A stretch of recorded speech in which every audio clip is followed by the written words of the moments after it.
Welcome to Path to Peace with Todd Perlmutter. I'm your host, Todd Perlmutter. Our world is a projection of our collective consciousness. The more peace we bring into our lives, the more peace we bring into this world. So let the transformation begin. One of, if not the greatest sources of suffering and misery on this planet today is that nearly all of us want a life of constant peaks. We want to always be in that moment of achievement, always have that success, that reward, to always be in maximum pleasure and enjoyment, constant praise, always crossing that finish line in first place. We don't want to go on vacation. We want to magically arrive on the beach without going through airport security or sitting on that long flight. We don't want movies or TV shows anymore. We want the highlights, just the best clips. We don't watch a political speech. We hear the soundbite. We don't want to work hard. We just want the fruits of the labor. And it's not just a desire anymore. It's an expectation. We demand constant peaks, to always be at the highest of highs. And whenever those natural cycles of life come and go, those ups leading to downs and downs leading to ups that are inevitable and an essential part of life, we suffer immensely. Because the fact is, if you have ever climbed a mountain, you realize you start very, very low, and then you painfully climb and climb, and then only after great difficulty do you reach the top. There can be no mountaintop without the bottom. Peaks are just brief destinations. No one stays there for very long. But eventually, you realize the journey is what makes it so great. That the journey is the point.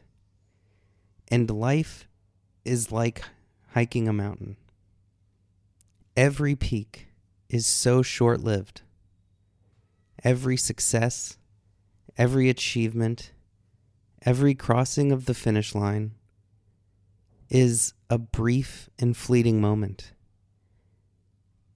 And today we are just chasing that best of the best of the best, failing to realize that it was that marathon. It was the hike up the mountain. It was those nights of hard work, even putting up with a horrible boss, that made success taste so sweet. And if we don't earn it, we are going to suffer immensely. It is the difference between junk food and nutritious food. Both will make you feel great. The junk food will make you feel great right this second while it's in your mouth for less than 30 seconds. And the healthy food will make you feel great for the rest of your life. It may be difficult to initially change your perspective, to develop that greater sense of awareness, to see the whole picture, to see that understanding of the true joy that will come from long-term vitality over something that will actually, in the long run, make us sick and miserable. If we expect life to be all peaks, we only set ourselves to fall off of a cliff, because that is not the nature of life. But if we climb that mountain, if we put in the hard work, if we earn our progress, earn our rest, earn our rewards, then we reach the top. And then we realize there's another top, and we keep climbing, and we keep getting higher. But we never take a shortcut. We never take that helicopter ride and expect it to just drop us off at peaks and there'll be no negative repercussions, because one day, that the air will get too thin for that helicopter and it won't be able to fly, and we'll be stuck at the top of a mountain with too little air and no mountaineering skills, and we will be doomed. But the more we embrace the fact that there is no mountain peak without a bottom, that it is the hard moments that lead to the greater highs, that it is those growing pains that lead to such a richer and more meaningful life than we could have ever imagined, then we can start to really love all of those challenges, all of those obstacles, all of those opportunities to become more than we ever even thought we could, dared to be, or wanted. And it all starts with breaking from that expectation of the easy, perfect, always peaking life. It's like Disney World. If you want to go on that roller coaster and have that peak experience, you got to wait in line for 4 hours. I wish they had a better system, but that's the way it is when I go. If you buy that fast pass, I can't promise you'll enjoy it as much as those people who struggle in those lines. That's quite a meditation. If life were all peaks, it would actually just be a straight horizontal line. No progress, no setbacks. And we would not prefer that experience. We may think that we want that easy life, but we are all here to grow, like every tree, like every creature. And it is often those moments where we feel like we're in a slump where we do the most growth. We are creatures of change in an ever-changing universe. And the more we resist that, the more we suffer. It may sound crazy, but if you had a butler who followed you around everywhere, if you had everything you could ever hope for, if every meal was your favorite food, you would get bored of it. You would become miserable. People who fly on first class their first time, or private jet, it's the most amazing thing in the world. Everything is incredible. They lose their minds at every single little thing. The comfort, the luxuries, the champagne, the food, the service, the speed. And then the second flight is a little less enjoyment. And by the 10th or the 100th, there's no more novelty. There's no more excitement. This is even the same for people who travel for work. Many people think how exciting that must be. But I've traveled for work, and I see people who don't even leave the hotel room after the day's work is finished to explore the city. They just have no interest.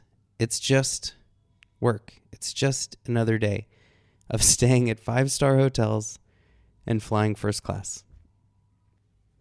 We may not realize it, but we crave hardship and challenges, the uncertainty, the unknown. We crave the reward system that was programmed into us, that when we work very hard for something, the reward is so much sweeter. This is the most inherent drive within us, and it's short-circuited in a modern society that can give us that quick dopamine hit without the hard work, where we can just go to our phones, see the most trending viral clip, and get that quick hit. Get a like, get a share, order up our favorite food on a food delivery service. But if that's our life, it's very clear to see how quickly we become miserable. And that misery is that innate nature being denied within us, that need for growth that is inherent to every living being. And the only thing worse than just chasing peaks and wanting to skip those ups and downs that are necessary to reach the next peak is the expectation that life should be all peaks. Because then it multiplies our suffering exponentially. It would be great if life was all marriages and births. But unfortunately, there is death. There is relationships ending. There is that pain of raising children who are challenging and time-consuming and take away our sleep. There's that pain of dealing with our family members who sometimes aren't as considerate as we would like them to be. But what hardships can we face that do not further our growth? What challenges do we endure that do not strengthen us? What obstacles do not show us where we had blind spots? And what hard, honest work does not bear fruit? These are fundamental laws of the universe. We are not meant to grind down the mountains to plains.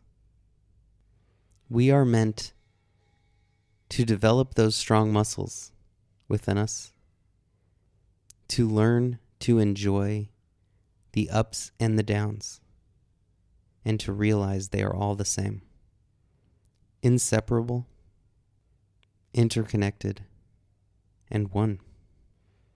To die means we had the gift of life. To lose someone means we had something special. There is no birth without death, or death without birth. Yes, climbing that mountain may be difficult and challenging, but it is beauty. It is peaceful. The mountain peak lies in every step of the way towards it. And then you get to enjoy the fruits of your labor, that easy path down, feeling strong, healthy, and accomplished. Life is peaks and valleys, but we wouldn't have it any other way, because what would we be climbing towards if not for the peaks? And what would be those easy strolls down without the valleys? We can see this same fact of life play out in the stock market. Some days we'll be up, some days we'll be down. But yet, if we keep expecting peaks, we will inevitably be in constant sorrow, even though the market goes up over time consistently. It's always hitting new peaks. If the market soars 50% and then goes down 10%, we feel like we lost 10%, but we're actually up 40%. So we have to get rid of that expectation of constant peaks. We can just be grateful for progress. After all, we all started out at zero as completely incapable babies with no skills, no ability to feed or take care of ourselves. And so no matter what kind of down we're on, there is no loss to worry about. Everything is progress, wisdom and experience gained, and nothing can truly be taken from us because everything is a gift. Loss is a gift in non-attachment, and it signifies the end of a beautiful gift of whatever we had. Nothing was promised forever. Nothing escapes the law of impermanence. When we try to ignore that fact, we just end up with storage lockers and warehouses of everything we accumulated, nothing to be enjoyed, just holding on so tightly that loss crushes us completely, and holding on so tightly that we cannot allow for new things to enter, and we stop that motion of progress.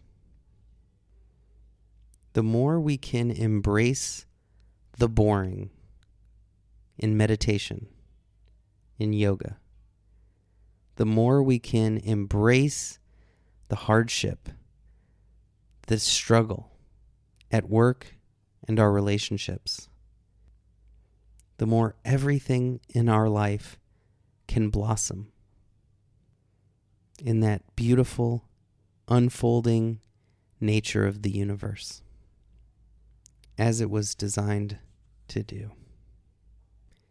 When we can love that long line at the bank as much as getting to the front and getting a check for $100,000, we get a little closer to that realization that the peaks never mattered, that the peaks were just one tiny point on that journey, that life doesn't change with those peaks, that moment of success, when you get that big check you're working your whole life for, only matters because of your growth, your hard work and effort, your gained wisdom. Because if you don't have those things, like the majority of people who win the lottery, their lives become worse after winning. They run out of that money too fast. And the vast majority say they wish they'd never won. But if we can learn along the way that earning the rewards is what makes them so sweet, then we don't rely on the peak itself to bring us the salvation that we're craving. But instead, we can understand that it is the hard work itself, the discipline, the patience, the gratitude that are actually the rewards in themselves. That those challenges that we face, those negative emotions we all feel, are the catalyst to something greater. And we can be grateful that we got to experience them. We can be at peace through all of life's ups and downs. We can not just expect the downs, but we can welcome them, embrace them, and love them for the opportunity to grow and to develop the tools we need to thrive. And only then can we truly love every moment of this crazy journey of life. When you are down, be grateful. When you are up, be grateful. Because both are tools to practice that peacefulness, that presence, to not get carried away with greed or selfishness when those high moments come, to not lose yourself to those dark moments and emotions when those downs come. It's all our journey to enlightenment. And just to be on that path that we are all here for is more than enough to be grateful for and at peace with. Thank you so much for listening. I go into a lot of depth about these topics in our newest movie that is coming out on May 18th, 2025 on YouTube, called God's Dream, which is a reminder that these ups and downs that we all face in life are an illusion from our perspective. And when we expand our perspective, when we zoom out, those mountains become tiny little hills, almost insignificant. That all of those worries, stresses, doubts, and pressure is just in our mind, no more than a dream. And that we can step back, get out of our head, and just enjoy this miraculous show that we all get to experience. Thank you again. Much love. Is there more to this universe than science can show us? Is there anything mystical or miraculous in the remote corners of the earth that I could see with my own two eyes? My newest book, Aloneness to Oneness, is that journey of discovery. From the rebellious kid who rejected it all, to the adult searching for something deeper, to the person I am today. It is all of the stories, wisdom, lessons, insights, and inspirations I gained on this adventure. If you've ever questioned, doubted, or wondered about the meaning of it all, this book is for you.